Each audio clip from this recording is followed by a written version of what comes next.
Hi everyone. इस video में हम लोग बात करेंगे इंक्लाइन प्लेन के पीवाईक्यूज के बारे में। जो नीट एग्जाम में पीवाईक्यूज पूछे गए हैं, हम सारे पीवाईक्यूज इस लेक्चर के अंदर डिस्कस करेंगे। तो बेसिकली अगर ये लेक्चर आप देख रहे हैं तो इस लेक्चर को देखने से पहले अगर आपने लेक्चर 1 एंड लेक्चर 2 नहीं देखा है तो मैं बोलूंगा कि पहले ये दोनों लेक्चर देखिए, उसके बाद में ये लेक्चर देखिए। आपको पीवाईक्यूज यहाँ पे जो भी क्वेश्चंस हम लोग डिस्कस करेंगे वो बहुत अच्छे से समझ में आएंगे। लेक्चर 1 के अंदर हमने पूरे के पूरा स्मूथ इंक्लाइन प्लेन डिस्कस किया है, जहां पे जितने भी पॉसिबल केसेस नीट के अंदर पूछे जा सकते हैं वो हमने डिस्कस किए हैं। एंड लेक्चर 2 के अंदर हमने रफ इंक्लाइन प्लेन डिस्कस किया है, और यहां पे भी हमने सारे के सारे केसेस डिस्कस किए हैं अलोंग विथ न्यूमेरिकल्स। तो मैं आपको बोलूंगा कि अगर आप ये लेक्चर देख रहे हैं तो अगर आपने पहले वाले लेक्चर 1 और लेक्चर 2 नहीं देखे हैं तो आप पहले वो देखिए, उसके बाद में ये लेक्चर देखिए, आपको बहुत अच्छे से चीजें समझ में आएंगी।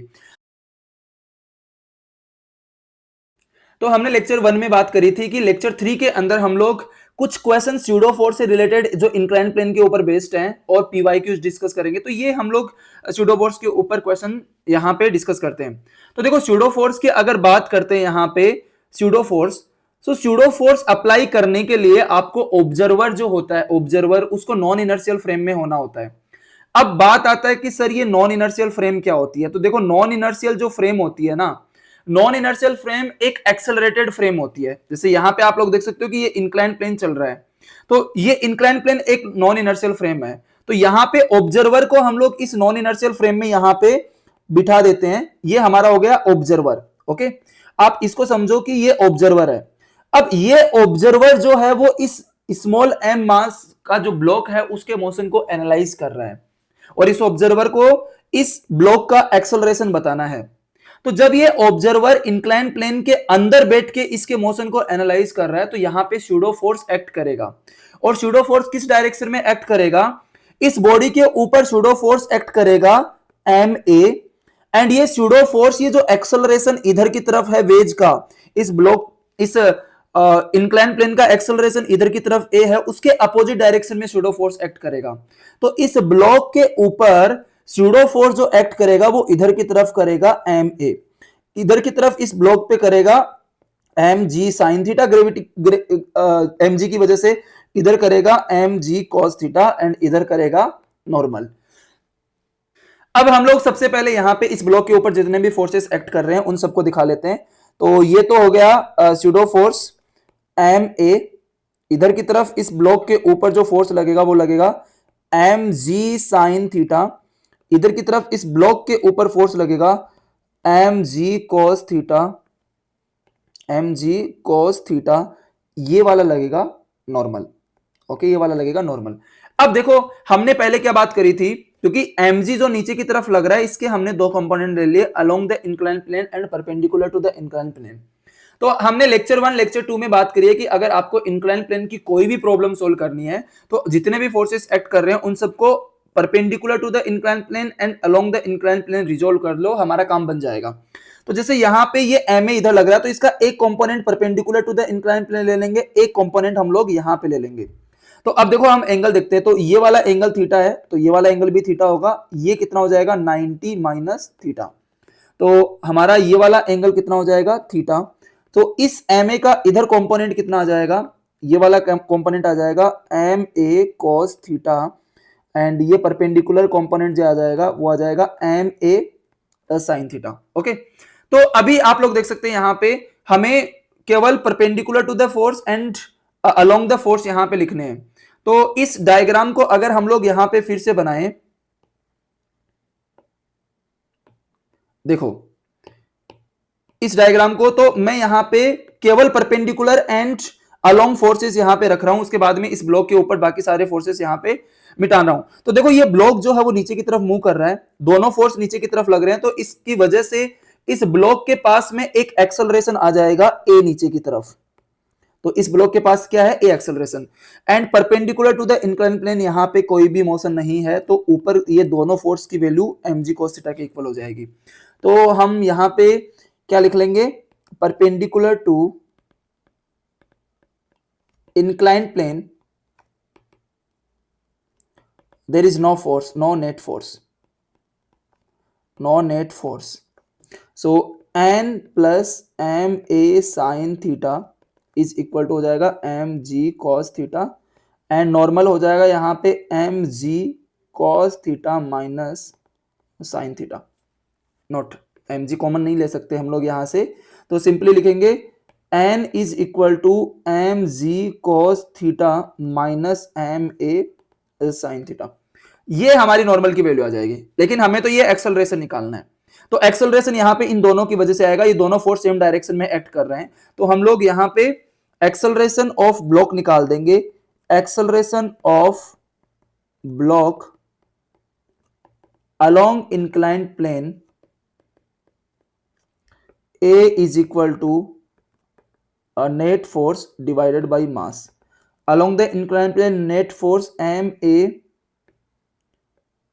cos theta plus mg sin theta divided by m. यहाँ पे इस m से ये m कैंसिल हो जाएगा, एंड एक्सेलरेशन आ जाएगा g sin theta plus a cos theta. ये हमारा आंसर है। तो अभी हम लोग नेक्स्ट सेकंड क्वेश्चन डिस्कस करते हैं, जो कि पीवाईक्यू है, नीट 2018 के अंदर ये पूछा गया है। ओके, तो यहां पे भी हम लोग सूडो फोर्स की कॉन्सेप्ट यूज करेंगे। तो बेसिकली क्या बोला है, a block of mass m is placed on a smooth inclined plane ABC. तो ये इंक्लाइंड प्लेन एबीसी है यहाँ पे। तो इस डायग्राम को हम लोग थोड़ा बड़ा बना लेते हैं, जिससे हमें क्या होगा कि समझने में आसानी रहेगी। तो मैं यहां पे इस डायग्राम को बना देता हूं यहां पे। ओके, तो यहां पे क्या दिया हुआ है कि a block of mass m is placed on a smooth incline wedge ABC के ऊपर ये ब्लॉक रखा हुआ है, यहां पे थीटा एंगल दिया हुआ है। The wedge is given a acceleration a, इस वेज को इस वाले डायरेक्शन में ए एक्सेलरेशन से खींचा जा रहा है towards the right. The relation between A and theta for the block to remain stationary with respect to wedge. तो देखो अगेन, आपको जब भी इंक्लाइन प्लेन की क्वेश्चन यहां पे सोल्व करने हैं और वहां पे सूडो फोर्स भी है, तो देखो सूडो फोर्स अप्लाई करने के लिए ऑब्जर्वर को इस इंक्लाइन प्लेन के अंदर बैठना पड़ेगा। तो हम लोग क्या करेंगे, यहां पे एक ऑब्जर्वर बिठा देंगे इस इंक्लाइन प्लेन के अंदर। इस तरीके से हमने एक ऑब्जर्वर बिठा दिया यहां पे। अब ये इंक्लाइन प्लेन का एक्सेलरेशन इस डायरेक्शन में है ए, तो इंक्लाइन प्लेन जिस डायरेक्शन में मूव करता है उसके अपोजिट डायरेक्शन में बॉडी के ऊपर क्या लगता है, यहां पे सूडो फोर्स लगता है। तो इस वाली बॉडी के ऊपर एमए जो लगेगा वो पीछे की तरफ लगेगा, तो ये इस बॉडी के ऊपर हो जाएगी एमए की डायरेक्शन, ये एमए हो जाएगा। अलोंग द इंक्लाइन प्लेन हमें पता है कि कितना फोर्स लगता है अलोंग द इंक्लाइन प्लेन, ये हो जाएगा M G sine theta, perpendicular M G की वजह से हो जाएगा एम जी कॉस थीटा, ये हो जाएगा यहां पे नॉर्मल। ओके, तो आप लोग देख सकते हैं कि हमने एम जी को already along and perpendicular direction में रिजोल्व कर लिया है। अब यहां पे इस एमए को रिजोल्व करने की बात आती है। तो देखो ये एमए हॉरिजॉन्टल डायरेक्शन में पीछे की तरफ लग रहा है, तो ये वाला अगर ये एंगल थीटा है तो ये वाला एंगल भी थीटा होगा।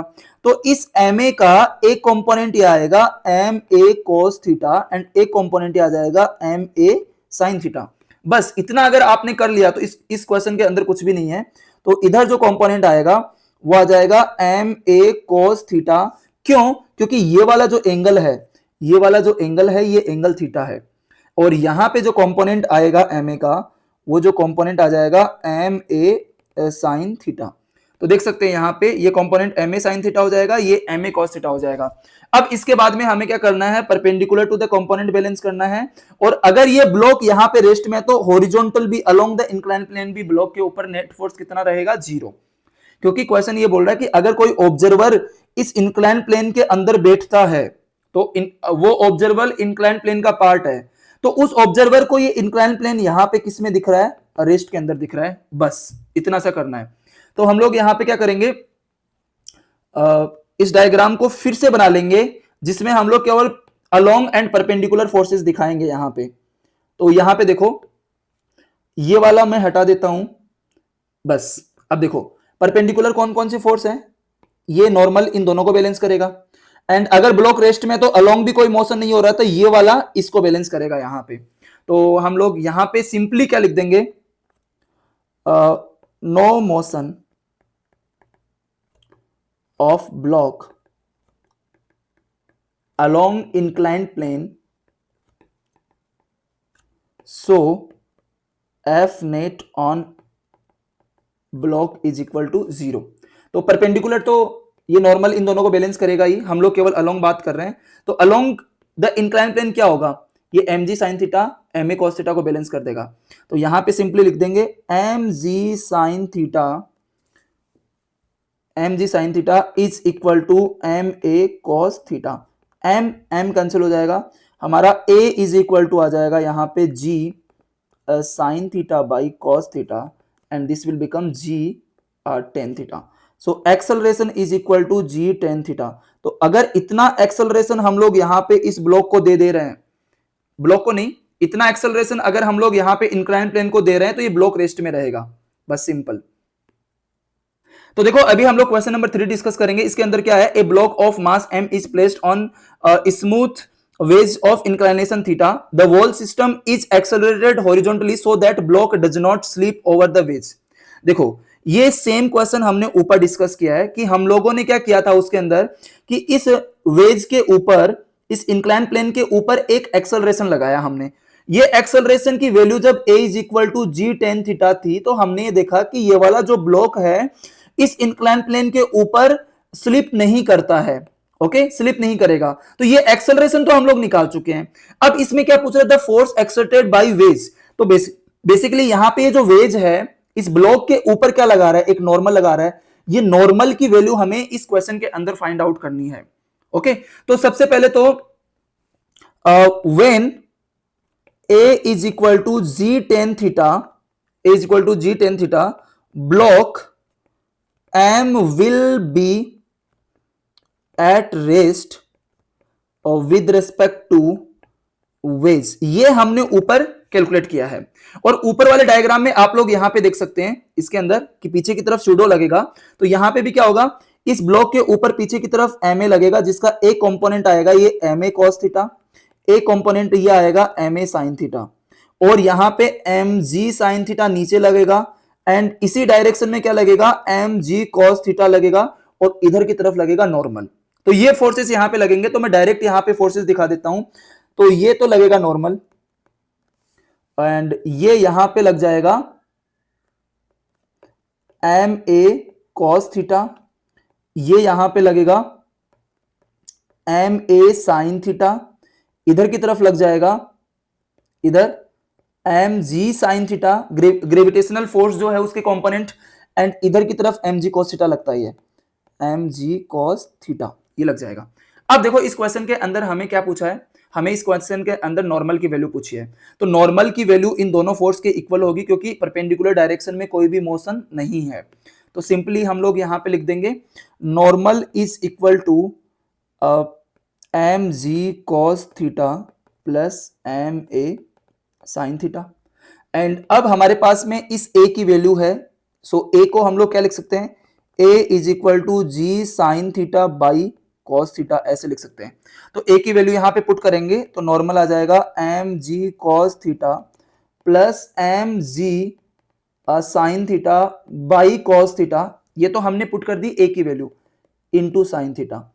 अब देखो इस इक्वेशन के अंदर हम लोग यहां पे क्या करेंगे, ये तो साइन स्क्वायर थीटा बन जाएगा, हम कोस थीटा को एलसीएम ले लेंगे तो ये कोस स्क्वायर थीटा बन जाएगा। तो हमारी इक्वेशन ऐसे कुछ ऐसे बन जाएगी, एम जी हमने ले लिया कोस थीटा एलसीएम, यहां पे कोस थीटा ले लिया एलसीएम, तो ये आ जाएगा M g cos square theta plus M G sine square theta. तो normal is equal to M G common ले लेंगे तो आ जाएगा cos square theta plus sine square theta divided by यहां पे आ जाएगा कॉस थीटा, एंड ये sine square theta plus cos square theta 1 हो जाएगा। तो नॉर्मल इज इक्वल टू आ जाएगा M g by cos theta. बस ये सिंपल सा यहां पे सॉल्यूशन करना है। तो देखो नीट में क्वेश्चंस जो हैं वो रिपीट होते हैं। ये क्वेश्चन कब पूछा गया, 2004 में। ये क्वेश्चन कब, 2018 के अंदर पूछा गया है। सेम क्वेश्चन है, बस यहां पे इस क्वेश्चन के अंदर केवल एक्सेलरेशन पूछा और सेकंड क्वेश्चन में यहां पे नॉर्मल पूछ लिया। ओके, सेम एक्सप्लेनेशन है, कोई भी डिफरेंस नहीं है। नेक्स्ट क्वेश्चन है question number 4। A mass m is placed on very smooth wedge resting on surface without friction. Once the mass is released, the acceleration to be given to the wedge so that m remains at rest. So same question, ये AIPMT 1998 में पूछा गया। ऐसा लगता है कि ये वाला जो क्वेश्चन है, ये जो नीट है, नीट एग्जाम का पेपर जो भी बनाता है NTA, उसका ये क्वेश्चन फेवरेट क्वेश्चन है। ओके, तो यहां पे क्या किया है, इस इंक्लाइन प्लेन को ऊपर, इस ब्लॉक को क्या कर दिया, रिलीज कर दिया। ओके, इस ब्लॉक को रिलीज कर दिया। रिलीज करने के बाद में क्या बोल रहे हैं कि इसको एक एक्सेलरेशन दे रहे हैं, इधर की तरफ एक एक्सेलरेशन दिया है इसको A, इस वेज को एक एक्सेलरेशन यहां पे दिया A। ये A कुछ इस तरीके से बताना है कि ये ब्लॉक रेस्ट में रहे। तो हमने देखा कि हम इस डायरेक्शन में अगर A लगाएंगे तो इसके ऊपर MA स्यूडो फोर्स पीछे की तरफ लगेगा, जिसका ये कंपोनेंट हो जाएगा MA cos थीटा, ये वाला कंपोनेंट हो जाएगा MA sin थीटा, इधर लगेगा mg sin थीटा, इधर लगेगा mg cos थीटा, एंड इधर लगेगा नॉर्मल। तो अगर देखो इस ब्लॉक को हम लोग रेस्ट से रिलीज करेंगे तो ये ब्लॉक नीचे की तरफ स्लाइड करेगा। ओके, तो इसको इसके ऊपर रखना है तो पीछे की तरफ एक फोर्स चाहिए, और वो फोर्स हम लोग किसके थ्रू प्रोवाइड करवाते हैं, स्यूडो फोर्स के थ्रू। तो हमें ये वाला जो वेज है, इस वेज को इधर खींचना पड़ेगा ए एक्सेलरेशन से। तो यहां पे आप लोग देख सकते हैं कि इसके ऊपर जो पीछे की तरफ लगेगा स्यूडो MA, इसका ये वाला कंपोनेंट हो जाएगा MA cos थीटा, ये वाला कंपोनेंट हो जाएगा MA sin थीटा, ये वाला कंपोनेंट हो जाएगा mg sin theta, this one will become normal, and ये वाला हो जाएगा mg cos थीटा। ओके, तो अगर ये ब्लॉक यहां पे रेस्ट में है, इसका मतलब अलोंग द इंक्लाइन प्लेन ये वाला फोर्स इस वाले फोर्स को बैलेंस करेगा। तो there is no net force on block along inclined plane. So MA cos theta is equal to mg sin theta, m cancel हो जाएगा, A is equal to g tan theta हमारा answer आ जाएगा। A is equal to g tan theta, and ये किधर की तरफ आ जाएगा, लेफ्ट की तरफ। So A will be the answer. तो अभी हम लोग नेक्स्ट क्वेश्चन डिस्कस करते हैं, क्वेश्चन नंबर 5। ये AIPMT 1993 के अंदर पूछा गया है। तो इसमें क्या बोला है कि a block of mass m has been placed on an inclined plane with the slope angle theta. Block slides down the plane at constant speed. तो ये ब्लॉक नीचे की तरफ कांस्टेंट स्पीड से मूव कर रहा है। तो अगर इसकी स्पीड कांस्टेंट है और ये नीचे की तरफ मूव कर रहा है, तो इसके ऊपर एक्सेलरेशन जीरो होगा, नेट फोर्स, एक्सेलरेशन जीरो होने से नेट फोर्स भी जीरो होगा। इसका मतलब इस ब्लॉक के ऊपर नीचे लगने वाले फोर्स ऊपर लगने वाले फोर्स के इक्वल होंगे। तो सबसे पहले इस ब्लॉक का अगर फ्री बॉडी डायग्राम बनाएं तो ये तो हो जाएगा mg sin थीटा, ये यहां पे आ जाएगा हमारे पास में mg cos थीटा, ये आ जाएगा नॉर्मल, एंड यहां पे पीछे की तरफ लगेगा काइनेटिक फ्रिक्शन। अब काइनेटिक फ्रिक्शन क्यों लगेगा, क्योंकि ये जो ब्लॉक है ये एक रफ इंक्लाइन प्लेन के ऊपर स्लाइड कर रहा है और कांस्टेंट वेलोसिटी से स्लाइड कर रहा है। इसकी वेलोसिटी v है, इसकी वेलोसिटी कितनी है v। तो यहां पे हम लोग क्या लिखेंगे कि ब्लॉक इज मूविंग विथ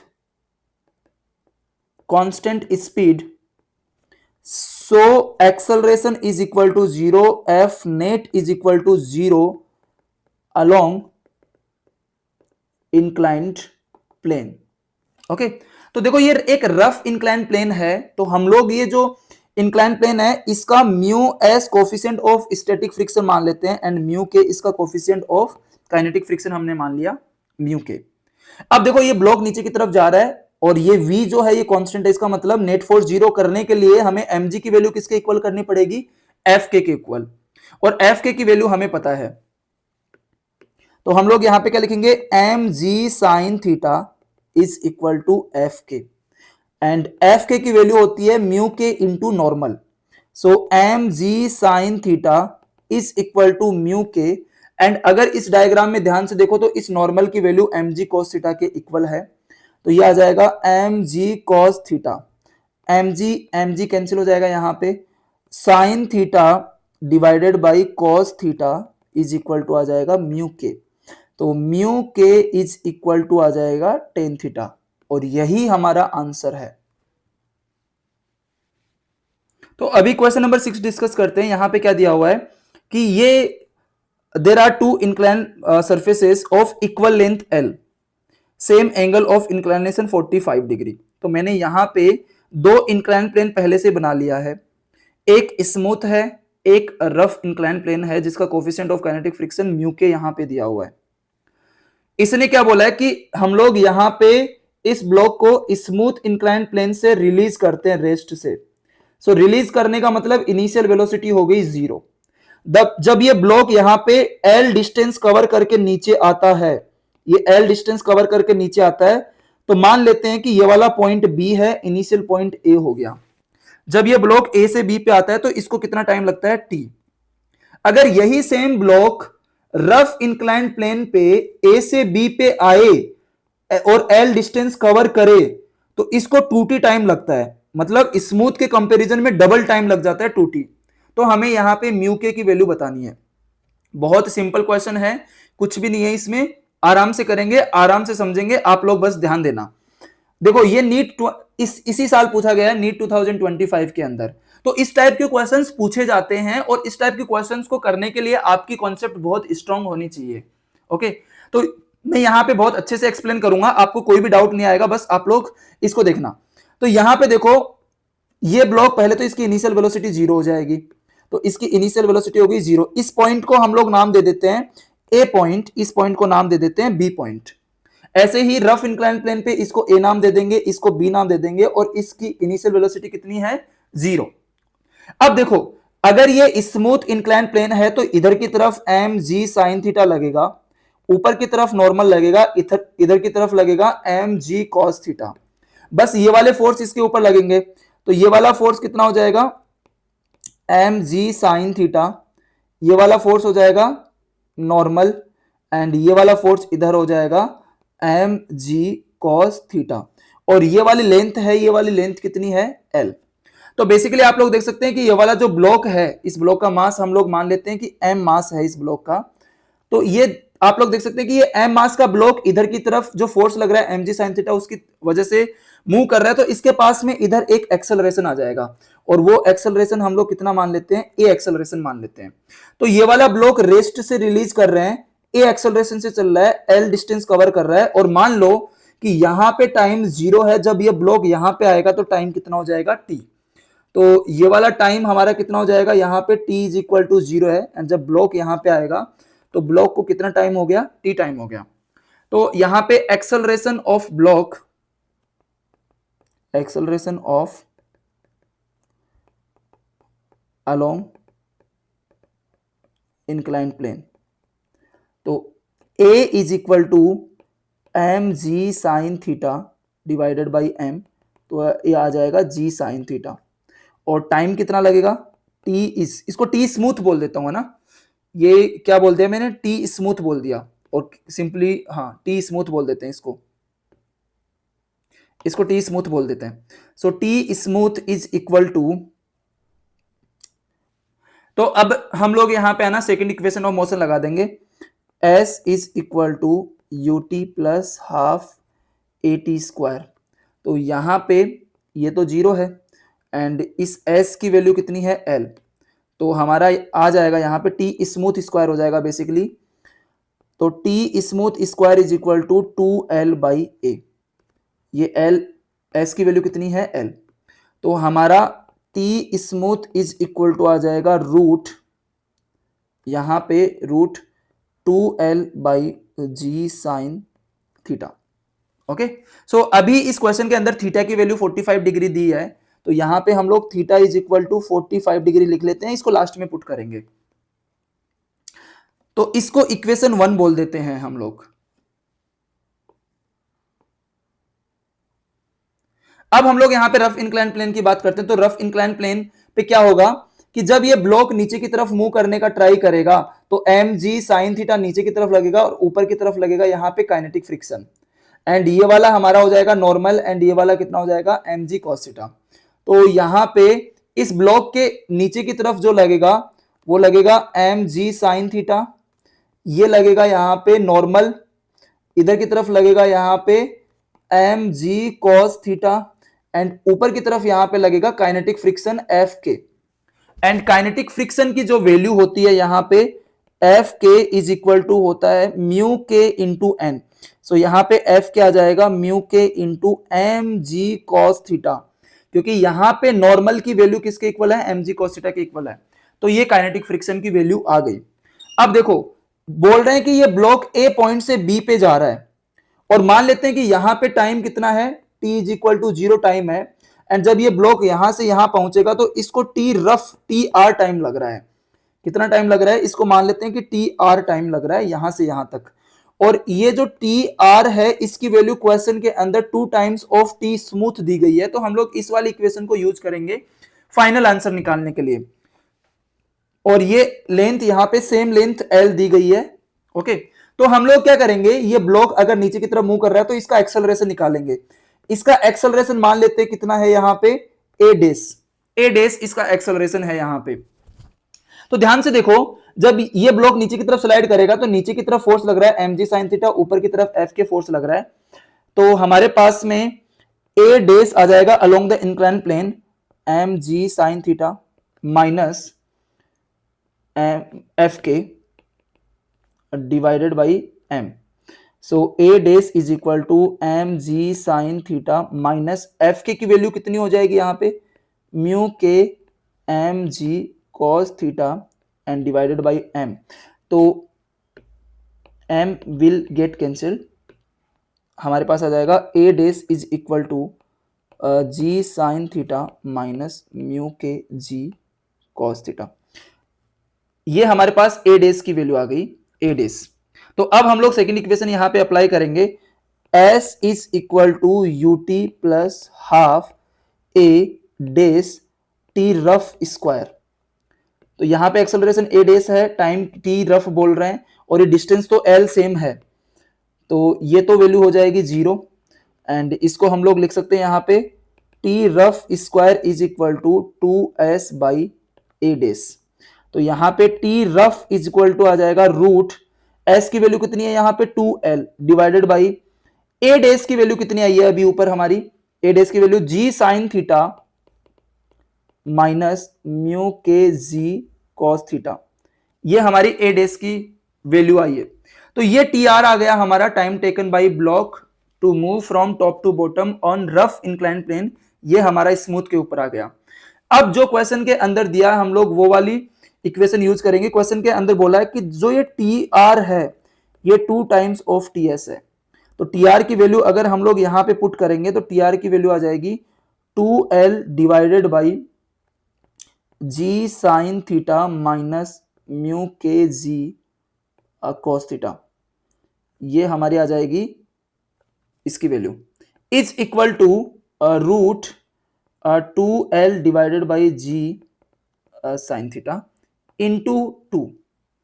ये हमारी टी एस की वैल्यू है, ये टी आर की वैल्यू है। अगर दोनों तरफ स्क्वायर करेंगे तो हमारे पास क्या आएगा, यहां पे आ जाएगा 2l divided by ji common ले लेंगे यहाँ पे sign theta minus mu K cos theta is equal to 4 into 2l by ji sine theta. दोनों तरफ स्क्वायर कर देंगे तो इससे ये कैंसिल हो जाएगा, g से g कैंसिल हो जाएगा। क्रॉस मल्टीप्लाई करने पे हमें मिलेगा sine theta is equal to 4 sine theta minus mu K 4 cos theta. And theta की वैल्यू 45 डिग्री हम लोग पुट करेंगे यहाँ पे, तो हमारे पास आ जाएगा 4 mu K cos 45 degree is equal to 3 sine 45 degree. तो 4 म्यू के into 1 by root 2 is equal to 3 into sine 45 की वैल्यू कितनी हो जाएगी 1 बाई रूट 2। तो इससे ये कैंसिल हो जाएगा एंड हमारा जो म्यू के आ जाएगा वो आ जाएगा 3/4 that is 0.75। This is the value of mu के। ओके, अभी हम लोग क्वेश्चन नंबर 7 डिस्कस करेंगे और ये वाला क्वेश्चन जो है वो AIPMT 19 88 के अंदर पूछा गया है। अब इस क्वेश्चन को ध्यान से पढ़ो। Starting from rest a body slides down a 45 degree inclined plane in twice the time it takes to slide down. ये तो सेम क्वेश्चन है जो हमने क्वेश्चन नंबर 6 डिस्कस किया, जो 2025 के अंदर पूछा गया। ये सेम क्वेश्चन 1988 के अंदर पूछा गया। ओके, तो आप लोग देख सकते हैं यहां पे किस तरीके से नीट के अंदर पीवाईक्यूज जो हैं, जो एआईपीएमटी पहले होता था उसके पीवाईक्यूज जो हैं वो यहां पे रिपीट होते हैं और एग्जैक्टली सेम रिपीट होते हैं यहां पे। तो ये वाला जो सॉल्यूशन है यहां पे, ये मैंने जो क्वेश्चन एक्सप्लेन किया सेम सॉल्यूशन इस वाले क्वेश्चन का होगा। तो जब आप लोगों को ये क्वेश्चन सोल्व करना है तो आप लोग ऊपर वाला सॉल्यूशन देखिए, तो यहां पे जो कोफिशिएंट ऑफ काइनेटिक फ्रिक्शन आएगा वो आएगा 0.75। सेम क्वेश्चन है, कुछ भी डिफरेंस नहीं है, बस थोड़ी सी लैंग्वेज चेंज करिए। अब इसके बाद में हम लोग क्वेश्चन नंबर 8 की बात करेंगे। ये वाला क्वेश्चन जो है ये नीट 2013 के अंदर पूछा गया है। तो यहां पे क्या दिया गया है कि the upper half of an inclined plane of inclination theta is perfectly smooth while lower half is rough.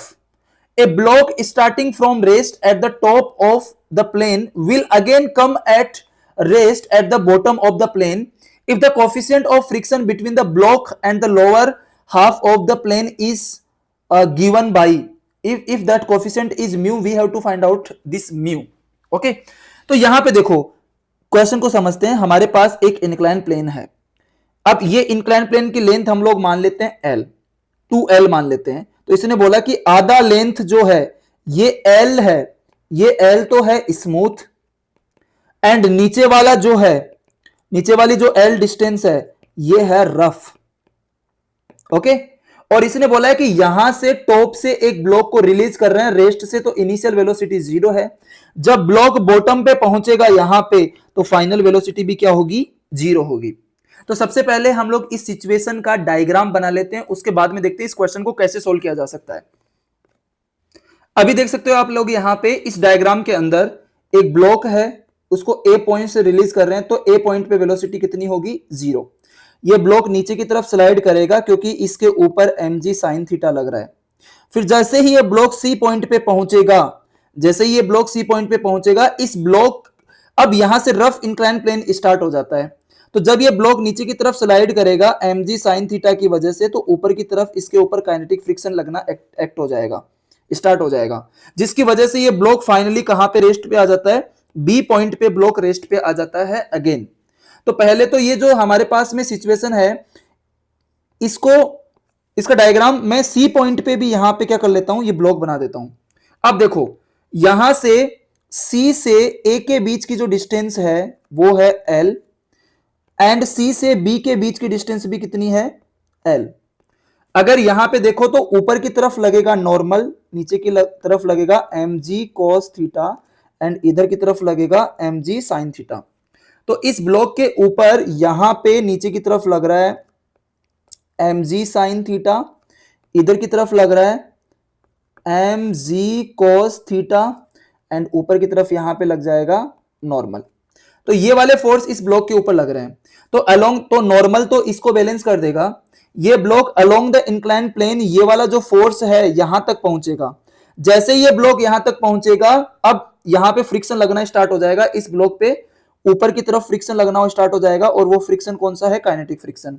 तो यहां पे अगर मैं फ्री बॉडी डायग्राम बनाऊं तो ये नॉर्मल हो जाएगा, ये यहां पे सी पॉइंट पे ये हो जाएगा mg cos थीटा, एंड यहां पे ये क्या हो जाएगा, mg sin थीटा। अब ध्यान से समझना, मैं जो आप लोगों को बता रहा हूं इस क्वेश्चन के अंदर जो सबसे इंपॉर्टेंट पार्ट है, देखो यहां पे रेस्ट से रिलीज किया तो ए पॉइंट पे वेलोसिटी 0 हो गई, तो ब्लॉक पे नीचे mg sin थीटा लग रहा है। जैसे ही ब्लॉक यहां पे पहुंचेगा ऊपर की तरफ फ्रिक्शन लगना स्टार्ट कर देगा, लेकिन ये mg sin थीटा यहां पे बी, सी पॉइंट से लेके बी पॉइंट तक कंटिन्यूअसली एक्ट करेगा, और फ्रिक्शन भी यहां पे कंटिन्यूअसली एक्ट करेगा ऊपर की तरफ। तो यहां पे समझो ए से सी तक केवल along the incline plane mg sin theta act कर रहा है, केवल एक फोर्स, लेकिन सी से बी तक इस ब्लॉक के ऊपर नीचे की तरफ mg sin थीटा एक्ट कर रहा है, ऊपर की तरफ इसके ऊपर फ्रिक्शन एक्ट कर रहा है, काइनेटिक फ्रिक्शन, और नॉर्मल की वैल्यू किसके इक्वल हो जाएगी, mg cos थीटा के इक्वल।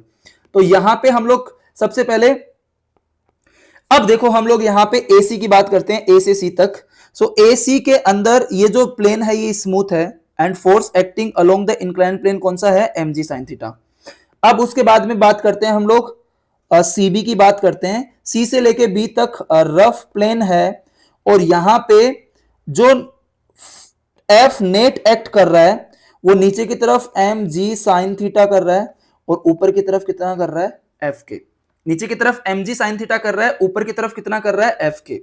तो यहां पे net force mg sin theta, यहां पे net force mg sin theta minus F के है। तो अगर मैं यहां पे इसको हम लोग FCB नाम दे देते हैं, तो FCB इज इक्वल टू हो जाएगा mg sin theta minus mu mg cos theta. Normal की वैल्यू कितनी आ जाएगी, यहां पे नॉर्मल हमारा हो जाएगा mg cos थीटा। एंड ये वाला जो फोर्स है यहां पे इसके अंदर, इसको मैं नाम दे देता हूं FAC, A से C तक ये हो जाएगा mg sin थीटा। ओके, तो अब देखो हम लोग वर्क एनर्जी थ्योरम लगाएंगे यहां पे पॉइंट ए से पॉइंट बी के बीच में वर्क एनर्जी थ्योरम लगाएंगे। तो उसमें देखेंगे work energy theorem from point A से सी, फिर उसके बाद में सी से बी। तो देखो ए पॉइंट पे वेलोसिटी कितनी है, 0, बी पॉइंट पे भी वेलोसिटी कितनी है, 0। ओके, तो यहां पे हमारे पास ए पॉइंट पे वेलोसिटी 0 हो गई, तो बी पॉइंट पे वेलोसिटी कितनी होगी, 0। तो ध्यान से देखो यहां पे work energy theorem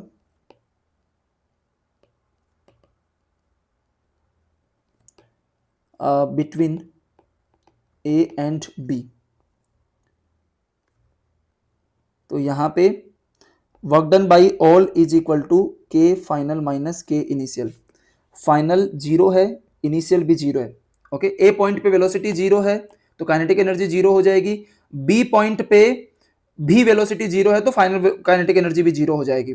work done by all में यहां पे क्या आ जाएगा, work done by friction plus work done by mg sin theta. Okay, यहां पे इस नॉर्मल का एंड इस mg cos थीटा का कोई भी वर्क डन नहीं होगा। क्यों, क्योंकि ब्लॉक मोशन इस वाले डायरेक्शन में कर रहे हैं और ये दोनों डिस्प्लेसमेंट के परपेंडिकुलर डायरेक्शन में एक्ट कर रहे हैं। तो यहां पे नॉर्मल का वर्क डन 0 होगा, यहां पे mg cos थीटा का वर्क डन भी कितना हो जाएगा, 0। अब mg sin थीटा का वर्क डन कितना होगा, देखो यहां पे mg sin थीटा ए पॉइंट से लेके बी पॉइंट तक लगातार mg sin थीटा एक्ट कर रहा है यहां पे। तो mg sin थीटा यहां पे 2l डिस्टेंस के लिए एक्ट कर रहा है और फ्रिक्शन तो यहां पे लगना स्टार्ट हुआ है ना, सी पॉइंट पे फ्रिक्शन लगना स्टार्ट हुआ है। तो फ्रिक्शन सी से बी तक एक्ट कर रहा है, इसका मतलब काइनेटिक फ्रिक्शन जो है वो केवल एल लेंथ तक एक्ट कर रहा है।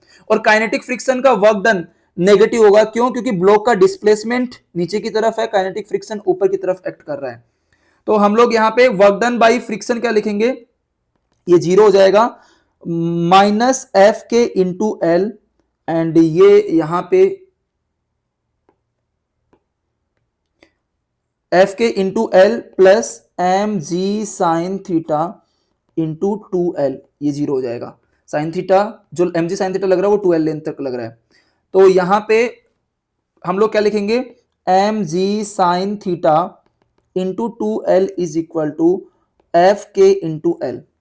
सो m ji sine theta into 2l is equal to mu m ji cos theta into l. M ji cos theta क्यों लिखा, क्योंकि नॉर्मल की वैल्यू एम जी कॉस थीटा है। तो एल से एल कैंसिल हो जाएगा, एम जी से एम जी कैंसिल हो जाएगा, हमारे पास आ जाएगा 2 sine theta is equal to mu cos theta. So mu is equal to आ जाएगा 2 tan theta. This is the final answer, 2 tan theta. अब नेक्स्ट क्वेश्चन, क्वेश्चन नंबर 9 है, ये नीट 2015 के अंदर पूछा गया है और ये भी एक अच्छा क्वेश्चन है, कॉन्सेप्चुअल क्वेश्चन है। यहाँ पे बेसिकली हमें म्यू एस की वैल्यू भी निकालनी है, हमें यहाँ पे म्यू के की वैल्यू भी निकालनी है। तो ये एक बहुत ही कॉन्सेप्चुअल क्वेश्चन है, तो इसको समझते हैं हम लोग। तो यहाँ पे क्या बोला गया कि a plank with box on it at one and is gradually raised. तो बेसिकली यहाँ पे एक प्लैंक है, इसको ग्रेजुअली रेज कर रहे हैं तो ये इंक्लाइंड प्लेन बनता जाएगा। As the angle inclination with the horizontal reaches 30 degree, मतलब ये वाला जो एंगल 30 डिग्री बनता है तब ब्लॉक स्टार्ट करता है स्लिप करना। Okay, block just about to move वाली कंडीशन में है। ओके, तो ये जस्ट अबाउट टू मूव वाली कंडीशन जब होती है तो वहां पे लिमिटिंग फ्रिक्शन लगता है। कौन सा फ्रिक्शन लगता है, लिमिटिंग फ्रिक्शन लगता है। और एफ लिमिटिंग जो होता है वो होता है म्यू एस इंटू एन, ये बात आती है एफ लिमिटिंग। ओके तो जब theta is equal to 30 degree हुआ तो ब्लॉक जस्ट स्लिप करना स्टार्ट किया है, तो उस केस में जो फ्रिक्शन लगेगा वो लिमिटिंग फ्रिक्शन लगेगा। तो सबसे पहले बात तो हम लोग ये लिख लेंगे कि at theta is equal to 30 degree block just start slipping, so a limiting friction will act, limiting friction will act। तो लिमिटिंग फ्रिक्शन अगर एक्ट करेगा तो एफ लिमिटिंग की वैल्यू जो होती है वो म्यू एस इंटू एन होती है। एफ लिमिटिंग की वैल्यू किसके इक्वल होती है, म्यू एस इंटू एन होती है। एंड इस डायग्राम को अगर हम लोग थोड़ा अच्छे से बनाएं तो एन की वैल्यू हम लोग यहाँ पे इजीली निकाल सकते हैं, नॉर्मल कितना होगा। तो वही देखो यहाँ पे एम जी नीचे की तरफ लग रहा है, इसका ये वाला कंपोनेंट एम जी साइन थीटा हो जाएगा, ये वाला कंपोनेंट एम जी कॉस थीटा हो जाएगा और ये वाला नॉर्मल हो जाएगा। तो perpendicular to the incline plane कोई भी मोशन नहीं है, तो नॉर्मल की वैल्यू एम जी कॉस थीटा के इक्वल यहाँ पे हो जाएगी। तो this is normal, this is m ji cos theta,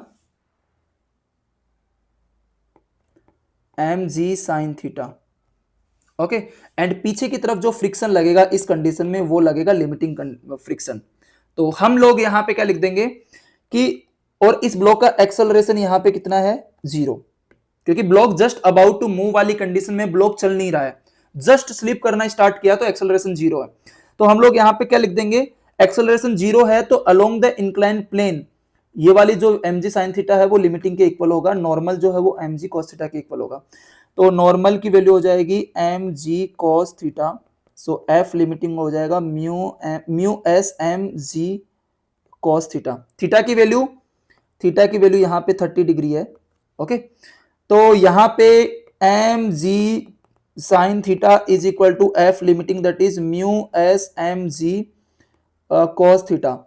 तो यहाँ पे एम जी तो हो जाएगा कैंसिल, हमारे पास आ जाएगा mu s is equal to tan theta that is tan 30 degree and mu s की वैल्यू हो जाएगी 1/√3। टेन 30 डिग्री की वैल्यू कितनी हो जाएगी, 1/√3, और ये 1/√3 होता है 0.578, ये वैल्यू निकल के आती है हमारे पास म्यू एस की। तो अगर हम लोग इसका राउंड ऑफ करें, इस वैल्यू को राउंड ऑफ करें तो हम लोग ऑलमोस्ट इस 7 को क्या लिख सकते हैं, इस वैल्यू को ऑलमोस्ट हम लोग 0.6 लिख सकते हैं almost. So mu s is equal to 0.6, क्योंकि ये वाला ऑप्शन यहां पे दिया नहीं है, आप लोग देख सकते हो ये वाला ऑप्शन नहीं दिया है। तो 0.578 के नियरेस्ट कौन सा है, 0.6 है, तो हम लोग यहां पे ये आंसर आ जाएगा, म्यू एस की वैल्यू आ जाएगी। अब इस क्वेश्चन का हम लोग सेकंड पार्ट सोल्व करते हैं। सेकंड पार्ट में यहां पे क्या बोल रहा है कि ये वाला जो ब्लॉक है नीचे की तरफ स्लाइड कर रहा है, तो ब्लॉक अगर नीचे की तरफ स्लाइड कर रहा है तो हम काइनेटिक फ्रिक्शन एक्ट करेगा, और काइनेटिक फ्रिक्शन अगर एक्ट करेगा तो हमें म्यू के चाहिए और वही म्यू के इसके अंदर निकालना है। तो देखो ये वाला सारे फोर्सेस दिखा लेते हैं, तो ये वाला फोर्स तो कितना हो जाएगा, एम जी साइन थीटा हो जाएगा, ये वाला कितना हो जाएगा, एम जी कॉस थीटा हो जाएगा, एंड अब ऊपर की तरफ कौन सा फोर्स एक्ट कर रहा है, काइनेटिक फ्रिक्शन एक्ट कर रहा है, ये क्या हो जाएगा, यहां पे नॉर्मल हो जाएगा, ये नॉर्मल की वैल्यू यहां पे हो जाएगी। अब क्वेश्चन में क्या बोला है कि ये जो ब्लॉक है, ये वाला ब्लॉक, ये ब्लॉक 4 सेकंड के अंदर 4 मीटर डिस्टेंस कवर कर रहा है। तो इस ब्लॉक के पास में एक एक्सेलरेशन है नीचे की तरफ, और वो एक्सेलरेशन हम लोग कितना मान लेते हैं, ए एक्सेलरेशन मान लेते हैं। यहां पे ब्लॉक का एक्सेलरेशन कितना है, ए। तो अकॉर्डिंग टू द क्वेश्चन क्या बोल रहा है, अकॉर्डिंग टू क्वेश्चन यहां पे ये block S is equal to 4 metre distance cover करता है इन 4 सेकेंड। ओके तो सबसे पहले हम लोग यहां पे नॉर्मल लिख देंगे, एम जी कॉस थीटा, एक्सेलरेशन आ जाएगा M G sine theta minus kinetic friction divided by M. तो m ji sine theta minus mu k m ji cos theta divided by M. तो बहुत बार कैलकुलेट कर चुके हैं, एफ के की value होती है म्यू के इंटू एन, एन यहां पे है एम जी कॉस थीटा। तो यहां पे क्या होगा, एम से एम हो जाएगा कैंसिल, एंड हमें यहां पे क्या मिलेगा, acceleration is equal to ji sine theta minus mu के जी कॉस थीटा। ओके, अब थीटा की वैल्यू बाद में पुट करेंगे क्योंकि इसके अंदर भी थीटा कितना है, 30 डिग्री है यहां पे। अब हम लोग क्या करेंगे, इक्वेशन देखो, ये वाला जो एक्सेलरेशन है ये एक्सेलरेशन कांस्टेंट है, तो हम लोग इक्वेशन ऑफ मोशन यूज करेंगे यहां पे, सेकंड इक्वेशन ऑफ मोशन, जहां पे हम लोग s is equal to u t plus half a t square use करेंगे। तो यहां पे इनिशियल वेलोसिटी रेस्ट से रिलीज किया तो इनिशियल वेलोसिटी 0 हो जाएगी। s की वैल्यू यहां पे कितनी दे रखी है, 4 is equal to 1/2 into acceleration कितना हो जाएगा, g sine 30 degree minus mu के g cos 30 degree into time square मतलब 4 का स्क्वायर। ये सारी वैल्यूज हमने यहां पे पुट कर दी। अब ध्यान से देखो हम लोग इसको फर्दर कैसे सोल्व करेंगे। ये 2 इधर चला जाएगा, 8 इज इक्वल टू जी बाहर ले लेंगे तो 10 साइन 30 हो जाएगा 1/2 माइनस म्यू के इंटू √3/2 cos 30 की वैल्यू, एंड ये हो जाएगा 16। ओके, तो ये 16 हो जाएगा, इसका मतलब ये वाला 8 इससे कैंसिल हो जाएगा 2 टाइम्स, एंड यहां पे हमारे पास में निकल के आ जाएगा 1 is equal to 20 1/2 minus √3/2 mu k. Further हम लोग 1 इज इक्वल टू यहां पे लिख देंगे 20/2 माइनस 20/2 √3 म्यू के। तो ये हमारे पास में निकल के आ जाएगा 10 √3 म्यू के इज इक्वल टू 9। तो म्यू के इज इक्वल टू 9/10 √3, ये हमारे म्यू के की वैल्यू आएगी जो ऑलमोस्ट होती है 0.52। अगर आप कैलकुलेट करेंगे तो 0.52 आएगा। अब हमें इसके नियरेस्ट वैल्यू निकालने, तो इसके नियरेस्ट जो नंबर होगा वो 0.5 है, तो हम लोग ये म्यू के कितना लिख देंगे यहां पे, is equal to 0.5। Nearest value कितनी लिख दी, 0.5। तो आप लोगों ने देखा किस तरीके से हमारे पास में जो म्यू एस है वो 0.6 निकल के आया है, एंड म्यू के जो निकल के आया है 0.5 निकल के आया है, और यही हमारा आंसर है यहाँ पे, म्यू एस 0.6 एंड 0.5 म्यू के। तो ये वाला हमारा ऑप्शन हो जाएगा लास्ट वाला डी।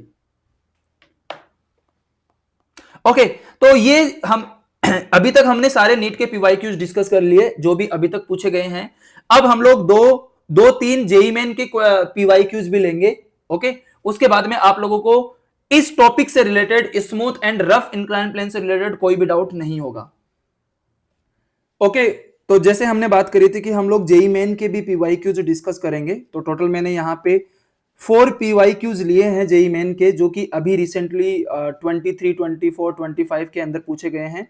तो हम इसको डिस्कस करते हैं, हमने जो भी सीखा है उसके हिसाब से। तो चलो, हमारे सामने एक क्वेश्चन है, A cubical block of mass m is sliding down on an inclined plane at 60 degree with an acceleration of g/2. The value of coefficient of kinetic friction, हमें बेसिकली यहाँ पे म्यू के की वैल्यू बतानी है, और ये क्वेश्चन जेई मेन 2025 के अंदर पूछा गया है। तो अभी हम लोग यहाँ पे इंक्लाइन प्लेन बनाते हैं और उसके ऊपर एक ब्लॉक बनाते हैं। ओके, तो अभी हमारे सामने ये इंक्लाइन प्लेन है जिसके ऊपर एक ब्लॉक रखा है जिसका मास कितना है m, और ये एंगल, इसका इंक्लाइनेशन एंगल कितना दिया हुआ है यहाँ पे 60 डिग्री दिया हुआ है। तो अब हम लोग इसके ऊपर लगने वाले फोर्स यहाँ पे ड्रॉ कर लेंगे, जो भी along the incline plane force है और perpendicular to the incline plane force है। तो देखो, जैसे हमने सीखा, ये वाला तो फोर्स हो जाएगा हमारा नॉर्मल, इधर हमारा कौन सा फोर्स आ जाएगा, इधर एम जी साइन 60 डिग्री आ जाएगा, इधर आ जाएगा एम जी कोस 60 डिग्री। और अब ये इस रफ इंक्लाइन प्लेन के ऊपर ब्लॉक यहाँ पे एक एक्सेलरेशन g/2 से चल रहा है, तो इसके ऊपर पीछे की तरफ काइनेटिक फ्रिक्शन एक्ट करेगा। यहाँ पे जो फ्रिक्शन एक्ट करेगा वो फ्रिक्शन हो जाएगा, यहाँ पे काइनेटिक फ्रिक्शन हो जाएगा। तो बेसिकली अगर हम लोग अलोंग द इंक्लाइन प्लेन इसकी बात करें, तो अलोंग द इंक्लाइन प्लेन इस ब्लॉक के पास एक एक्सेलरेशन भी है नीचे की तरफ, और वो एक्सेलरेशन का मैग्नीट्यूड यहाँ पे क्वेश्चन के अंदर कितना दिया हुआ है, g/2 एक्सेलरेशन दिया हुआ है। तो अगर यहां पे देखें तो परपेंडिकुलर टू इंक्लाइन प्लेन कोई मोशन नहीं होगा, तो नॉर्मल की वैल्यू जो हो जाएगी वो हो जाएगी m ji cos 60 degree, and normal is equal to M G cos 60 की वैल्यू 1/2 होती है, तो हमारी एम जी/2 आ जाएगी। उसके बाद में हम लोग along the incline plane acceleration की इक्वेशन लिख देंगे, क्या लिख देंगे, mg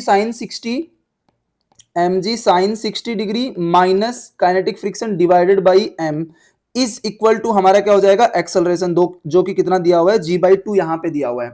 तो हम लोग यहां पे acceleration is equal to mg sin 60 degree minus F k divided by यहां पे आ जाएगा हमारे पास m।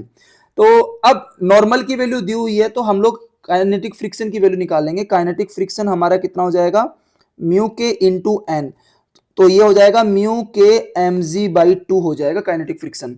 तो अब acceleration is equal to mg into √3/2 minus mu के इंटू mg/2 डिवाइडेड बाई हो जाएगा m, और ये एक्सेलरेशन दिया हुआ है क्वेश्चन के अंदर g/2।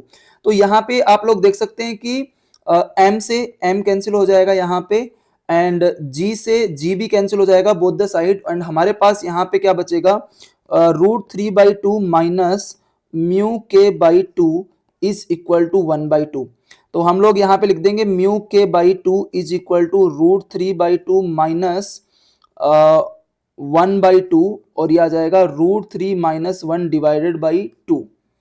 तो यहाँ पे देख सकते हैं 2 से 2 कैंसिल हो जाएगा, एंड हमारे पास म्यू के आ जाएगा √3 माइनस 1/2। ये म्यू के की वैल्यू यहाँ पे आ जाएगी। तो ये बहुत ही इजी क्वेश्चन था। अगर आपको कॉन्सेप्ट क्लियर है तो आप इस क्वेश्चन को बहुत इजीली कर सकते हैं, और हमारा आंसर यहाँ पे क्या हो जाएगा, डी ऑप्शन करेक्ट ऑप्शन हो जाएगा। तो ये जेईई मेन का क्वेश्चन था, इसमें कुछ भी नहीं है, जो आपने सीखा है वही चीजें आप लोग यहाँ पे अप्लाई करके इस क्वेश्चन को सोल्व कर सकते हैं। अब इसके बाद में हम लोग नेक्स्ट क्वेश्चन देखते हैं। थोड़ा बड़ा है ये क्वेश्चन, लेकिन इसको आराम से पढ़ो। तो यहाँ पे जेईई मेन 2024 में ये क्वेश्चन पूछा गया है। इसमें क्या दिया हुआ कि in the arrangement of doubly incline plane, ये 37 दिया हुआ है, ये 53 डिग्री दिया हुआ है, the blocks are connected by light string. तो कैपिटल एम और स्मॉल एम ब्लॉक है। यहाँ पे कैपिटल एम का जो मास दिया हुआ है क्वेश्चन के अंदर वो 10 kg दिया हुआ है यहाँ पे। ओके, अब pulley smooth coefficient of friction between the surface of the plane and the blocks is 0.25। Okay, तो यहाँ पे म्यू की वैल्यू 0.25 दैट इज 1/4 हम लोग लिख लेंगे यहाँ पे। The value of m for which m will move down with an acceleration 2 metre per second square. Okay, तो यहाँ पे बोला कि हमें इसकी वैल्यू बतानी है, इसकी वैल्यू, ताकि इस पूरे सिस्टम का एक्सेलरेशन कितना हो, 2 मीटर पर सेकंड स्क्वायर। मतलब ये कैपिटल M इधर डाउनवर्ड मूव कर रहा है 2 मीटर पर सेकंड स्क्वायर से। ओके, तो यहाँ पे अगर हम लोग सबसे पहले क्या करेंगे, इसका डायग्राम बनाएंगे यहाँ पे। ओके, बहुत इजी क्वेश्चन है, कुछ भी नहीं है इसमें, टेंशन निकालना है बस। फ्रिक्शन दिया हुआ है यहाँ पे। तो देखो सबसे पहले तो हम लोग बात करेंगे, ये वाला जो कैपिटल M यहाँ पे है ये 10 kg मास है। ओके, ये कितना मास है, 10 kg। तो मैं इसको यहाँ पे लिख लेता हूं कि ये हमारा हो गया 10 kg मास। ओके, अब देखो ये वाला एंगल 53 डिग्री है, ये 37 डिग्री है, तो हम लोग यहाँ पे कंपोनेंट कर लेंगे। तो ये वाला हो जाएगा नॉर्मल N1 मान लेते हैं इसको, ये वाला हो जाएगा mg cos 37 डिग्री, ये वाला हो जाएगा mg sin 37 डिग्री। यहाँ पे ये वाला कंपोनेंट हो जाएगा 10g sin 53 डिग्री, एंड ये कंपोनेंट हो जाएगा 10g cos 53 डिग्री। इसको नॉर्मल 2 मान लेते हैं, इसको हम लोग मान लेते हैं नॉर्मल 2। ओके, तो ये हमने डायग्राम बना लिया। अब ध्यान से देखो, ये वाला जो ब्लॉक है 10 kg ब्लॉक इधर की तरफ मूव कर रहा है, a is equal to 2 metre per second square. तो यहाँ पे क्वेश्चन के अंदर एक्सेलरेशन कितना दिया हुआ है, 2 मीटर पर सेकंड स्क्वायर, ये हमें एक्सेलरेशन दिया हुआ है क्वेश्चन के अंदर। तो इस बॉडी का, इस पूरे सिस्टम का एक्सेलरेशन कितना मान लेते हैं हम लोग, 2। ओके, तो देखो ये 10 kg वाला ब्लॉक अगर इधर की तरफ 2 मीटर पर सेकंड स्क्वायर से मूव करेगा, तो ये वाला ब्लॉक ऊपर की तरफ सेम एक्सेलरेशन से मूव करेगा, ऊपर की तरफ कितने एक्सेलरेशन से, ए एक्सेलरेशन से मूव करेगा। ओके, अब ध्यान से देखो, यहां पे भी फ्रिक्शन है, यहां पे भी फ्रिक्शन है, और ये पूरा सिस्टम चल रहा है। इसका मतलब यहां पे काइनेटिक फ्रिक्शन F के 1 लगेगा पीछे की तरफ, एंड यहां पे काइनेटिक फ्रिक्शन F के 2 लगेगा पीछे की तरफ। ये समझना बहुत जरूरी है, क्योंकि देखो ये वाला जो ब्लॉक है ये ऊपर की तरफ स्लाइड कर रहा है, तो इस पे काइनेटिक फ्रिक्शन इधर नीचे की तरफ लगेगा F के 1, एंड 10 kg वाला ब्लॉक नीचे की तरफ स्लाइड कर रहा है, तो इस पे काइनेटिक फ्रिक्शन F के 2 ऊपर की तरफ लगेगा। तो ये हम लोग यहाँ पे दिखा देंगे। तो ये वाला हमारा हो जाएगा F के 2, एंड ये वाला हमारा हो जाएगा कितना, FK1, ये हमारा FK1 हो जाएगा। ओके, तो अब हम लोग यहाँ पे क्या करेंगे, FK1 FK2 इन सब की वैल्यू निकालेंगे। उसके लिए हमें नॉर्मल N1 एंड N2 की वैल्यू निकालनी जरूरी है। तो देखो N1 की वैल्यू, यहाँ पे कोई भी मोशन नहीं है perpendicular to the inclined plane, तो नॉर्मल की वैल्यू तो हो जाएगी mg cos 37 के इक्वल। यहाँ पे भी कोई फोर्स नहीं है तो नॉर्मल N2 की वैल्यू हो जाएगी यहाँ पे 10g cos 53 के इक्वल हो जाएगी। तो हम लोग यहाँ पे N1 और N2 की वैल्यू निकल लेते हैं। सो सबसे पहले N1 हमारा हो जाएगा mg cos 37 डिग्री। सो mg इंटू cos 37 की वैल्यू 4/5 होती है। N2 हमारा हो जाएगा mg नहीं 100g, बिकॉज इसका मास दिया हुआ है 100g cos 53 डिग्री। तो 100 sorry this is 10g not 100, 10g cos 53 degree. So 10g की वैल्यू कितनी हो जाएगी 100, एंड यहां पे हम लोग cos 53 होता है 3/5, तो ये आ जाएगा 60 न्यूटन। ओके, इसी के साथ हम लोग ये 10g sin 53 की वैल्यू निकाल लेते हैं यहाँ पे। सो ये आ जाएगा 100 इंटू साइन 53 4/5 होता है, तो ये आ जाएगा 80 न्यूटन। तो मतलब यहाँ पे ये 80 न्यूटन फोर्स लग रहा है, एंड ये वाला फोर्स कितना है, ये वाला फोर्स है यहाँ पे 60 न्यूटन। ओके, तो हमने N1 और N2 की वैल्यू निकाल ली। अब यहाँ पे म्यू दिया हुआ है, म्यू 1/4, तो यहाँ का म्यू और यहाँ का म्यू सेम है, तो हम लोग यहाँ पे FK1 की वैल्यू निकाल लेते हैं। FK1 हो जाएगा म्यू इंटू N1, सो 1/4 इंटू mg इंटू 4/5। तो यहाँ पे 4 से 4 कैंसिल हो जाएगा, एंड हमारा FK1 आ जाएगा mg/5। इसके बाद में हम लोग FK2 निकाल लेते हैं, जो कि म्यू N2 है, दैट इज 1/4, एंड N2 की वैल्यू हमारे पास कितना आ जाएगी 16, तो ये आ जाएगा 15 न्यूटन। ओके, ये कितना आ जाएगा, FK2 15 न्यूटन आ गया हमारा यहाँ पे। अब क्वेश्चन के अंदर क्या बोला है, क्वेश्चन के अंदर ये बोला है कि यहाँ पे इस m की वैल्यू बतानी है जब इस पूरे सिस्टम का एक्सेलरेशन कितना है 2। तो हम लोग along the string net force देखते हैं, यहाँ पे along the string net force कितना लग रहा है। तो देखो यहाँ पे टेंशन ऊपर लग रहा है, यहाँ पे टेंशन ऊपर लग रहा है।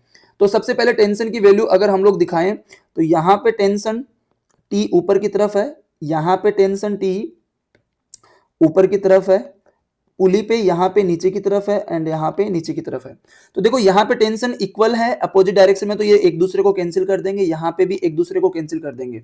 तो अगर हम लोग अलोंग द स्ट्रिंग यहाँ पे देखें तो ये 80 न्यूटन फोर्स इधर की तरफ लग रहा है, फिर ये ब्लॉक सिस्टम इधर चल रहा है, तो ये वाला फोर्स ऊपर की तरफ लगेगा 15 न्यूटन, फिर ये वाला लगेगा नीचे की तरफ mg sin 30, एंड ये वाला FK1 नीचे की तरफ लगेगा। तो बेसिकली यहाँ पे इस मोशन को सपोर्ट 80 न्यूटन कर रहा है, लेकिन अपोज FK2 कर रहा है, तो हम FK2 माइनस कर देंगे।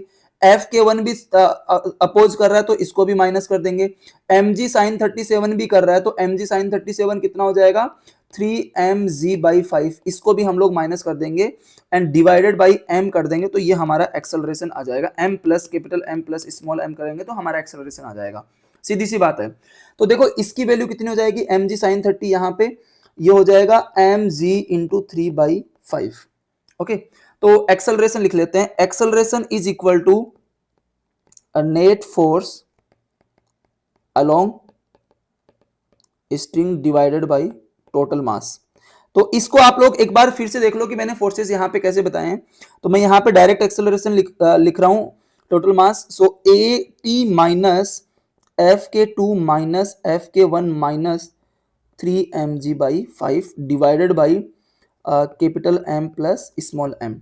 तो यहाँ पे हमारे पास में पेज ऐड कर लेते हैं, तो हमारे पास में एक्सेलरेशन इज इक्वल टू आ जाएगा AT माइनस FK2 की वैल्यू कितनी है 15 माइनस FK1 कितना है mg/5 minus 3mg/5 divided by 10 plus m। और इस एक्सेलरेशन की वैल्यू यहां पे क्वेश्चन के अंदर कितना दिया हुआ है 2 दिया हुआ है। तो अब क्रॉस मल्टीप्लाई करेंगे तो 80 माइनस 15 हो जाएगा 65 माइनस ये हो जाएगा total 4mg/5 is equal to 20 plus 2m। ये हमारा कुछ ऐसा आ जाएगा। अब हम लोग यहाँ पे और वैल्यू पुट कर देंगे, 65 माइनस 4m/5 इंटू जी की वैल्यू 10 हो जाएगी 20 प्लस 2m। तो ये कैंसिल हो जाएगा 2 टाइम्स, तो हमारे पास आ जाएगा 65 minus 8m is equal to 20 plus 2m, 20 plus 2m। तो अब थोड़ा रीअरेंजमेंट करेंगे तो हमारे पास आ जाएगा 45 is equal to 10m and m की वैल्यू आ जाएगी 45 बाई 10 दैट इज 4.5 kg। तो इस तरीके से आप लोग देख सकते हैं कि हमारा यहाँ पे मास आ गया। तो ये वाला क्वेश्चन भी अगर आपकी बेसिक्स स्ट्रॉन्ग है तो आप ये क्वेश्चन बहुत अच्छे से सोल्व कर सकते हैं।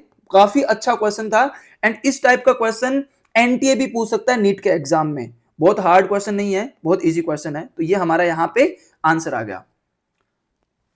अब हमारे सामने नेक्स्ट क्वेश्चन है, क्वेश्चन नंबर 3। ये जेईई मेन 2024 में ही पूछा गया है। तो यहां पे a block of mass 5 kg is placed on rough inclined surface as shown in the figure. If F1 vector is the force required to just move the block up the inclined plane and F2 is the force required to just prevent the block from sliding. देखो ये case हमने lecture 2 के अंदर बहुत अच्छे से discuss किया है कि minimum required force to move block just upward and minimum required force to prevent the downward sliding. ये हमने बहुत अच्छे से डिस्कस किया लेक्चर 2 के अंदर। तो अगर आपने नहीं देखा तो पहले वो देखिए, उसके बाद में ये क्वेश्चन सोल्व करिए और ये क्वेश्चन बहुत इजी है। तो देखो इस क्वेश्चन को अगर हम लोग सोल्व करेंगे तो यहां पे दो केस हम लोगों को बनाना पड़ेगा। एक केस 1 हो जाएगा, यहां पे case 1 F1 required to move block just upward. तो पहले तो इसकी बात करेंगे। केस 2 में हम लोग बात करेंगे F2 required to move to just prevent downward sliding. Okay, तो देखो हमने बात करी है कि जब भी जस्ट की बात आती है ना, जस्ट वहां पे जो फ्रिक्शन लगता है ना वो लिमिटिंग फ्रिक्शन लगता है। कौन सा फ्रिक्शन लगता है? लिमिटिंग। तो यहां पे हमारा जो फ्रिक्शन लगेगा वो कौन सा लगेगा? लिमिटिंग, और उसकी वैल्यू होती है mu s into n. And यहां पे भी जो फ्रिक्शन लगेगा वो लिमिटिंग लगेगा और उसकी जो वैल्यू है वो म्यू एस एन होगी। अब सवाल ये आता है कि यहां पे एंड यहां पे फ्रिक्शन की डायरेक्शन क्या होगी? तो यहां पे फ्रिक्शन की डायरेक्शन होगी, इस वाले केस में फ्रिक्शन की direction F1 required to move block just upward, इस वाले केस में फ्रिक्शन की डाउनवर्ड जो डायरेक्शन होगी वो होगी डाउनवर्ड, एंड यहां पे फ्रिक्शन की डायरेक्शन होगी वो होगी अपवर्ड। बस एक में डाउनवर्ड होगी, एक में क्या होगी? अपवर्ड। ओके, तो यहां पे देखो हम लोग डायग्राम बनाते हैं पहला। ओके, सबसे पहले हम लोग यहां पे नॉर्मल दिखा देंगे।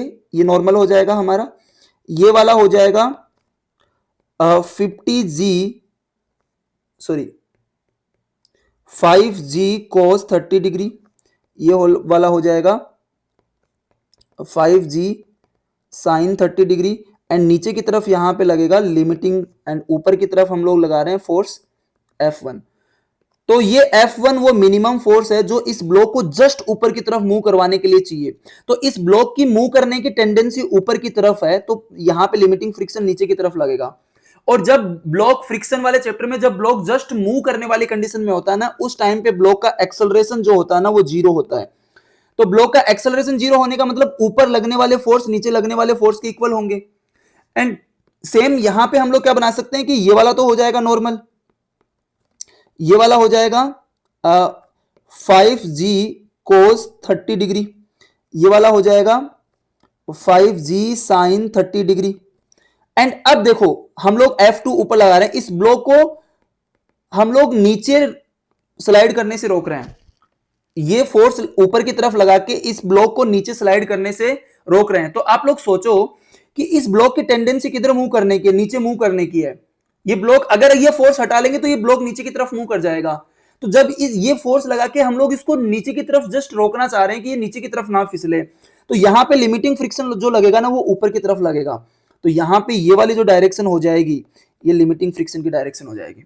ओके, तो अब हम लोग यहां पे आना क्या करते हैं, ये वाले फोर्स इनकी न्यूमेरिकल वैल्यू निकालते हैं, फिर उसके बाद में हम लोग देखते हैं। तो सबसे पहले तो नॉर्मल जो हो जाएगा वो हो जाएगा 5g cos 30 डिग्री, तो यह आ जाएगा 50 इंटू √3/2 तो आ जाएगा 25√3। फिर उसके बाद में 5g साइन 30 डिग्री की वैल्यू आ जाएगी 50 into 1/2 and that is 25 Newton. Okay, तो ये वैल्यू कितनी हो जाएगी, यहां पे वैल्यू लिख लेते हैं हम लोग। तो ये यहाँ पे हो जाएगी 25√3 एंड ये हो जाएगा यहाँ पे 25 न्यूटन, ये हो जाएगा 25 न्यूटन 25√3। एंड इसी के साथ हम लोग यहाँ पे एफ लिमिटिंग की वैल्यू निकाल लेते हैं। एफ लिमिटिंग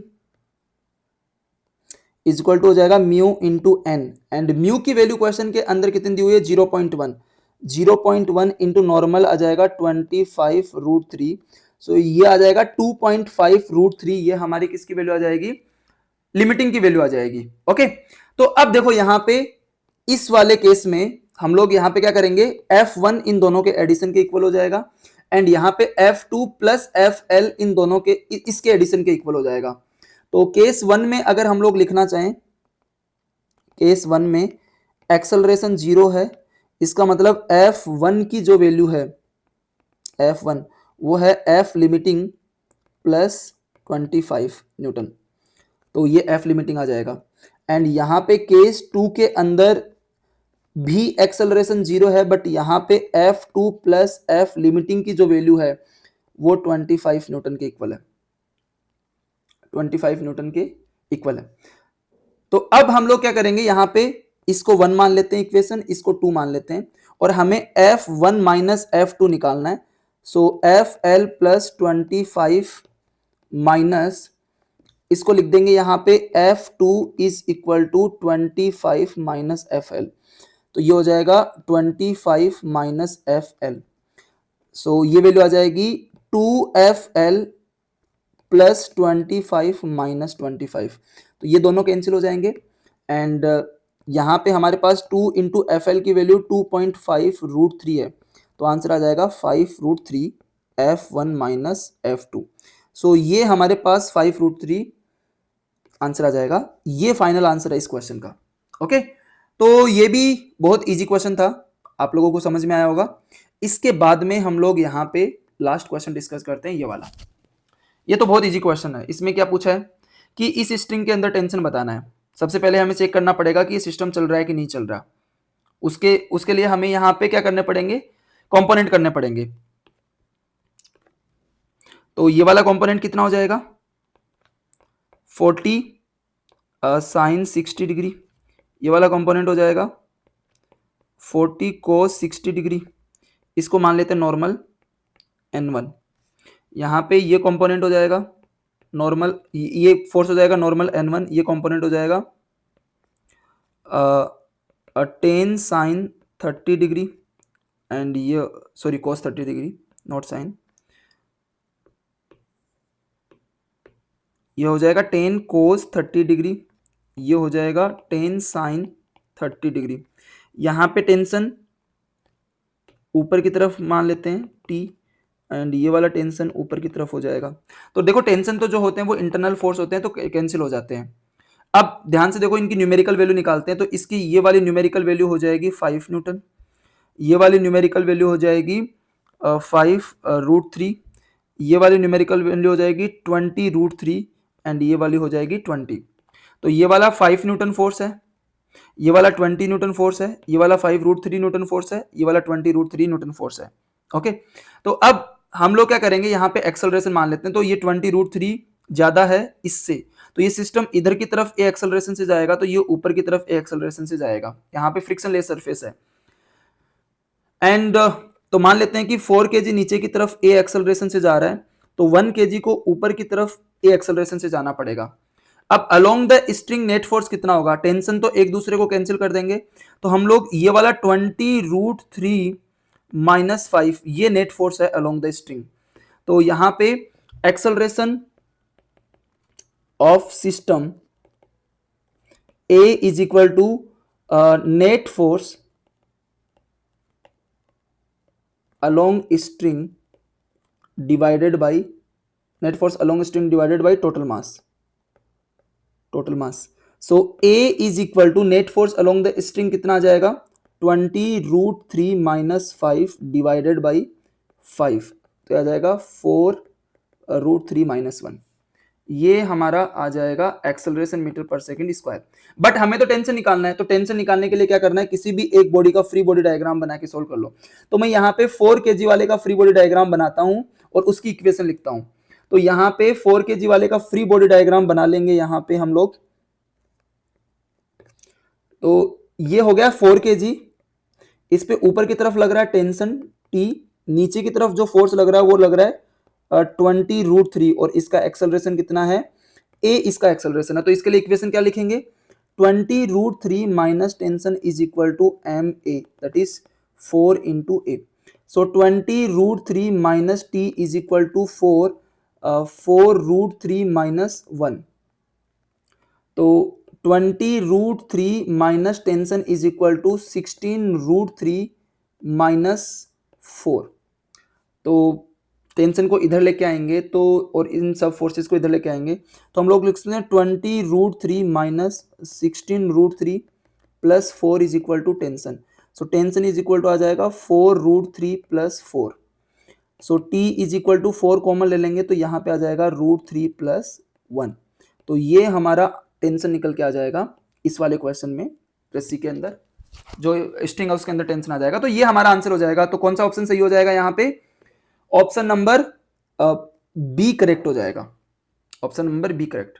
तो इस तरीके से हमने यहां पे पूरे incline plane, smooth and rough incline plane को डिस्कस किया है बहुत अच्छे से। और हमने पहले नीट के पीवाईक्यूज किए हैं, उसके बाद में जेईई मेन के पीवाईक्यूज किए हैं, और आई होप आप लोगों को बहुत अच्छे से समझ में आया होगा।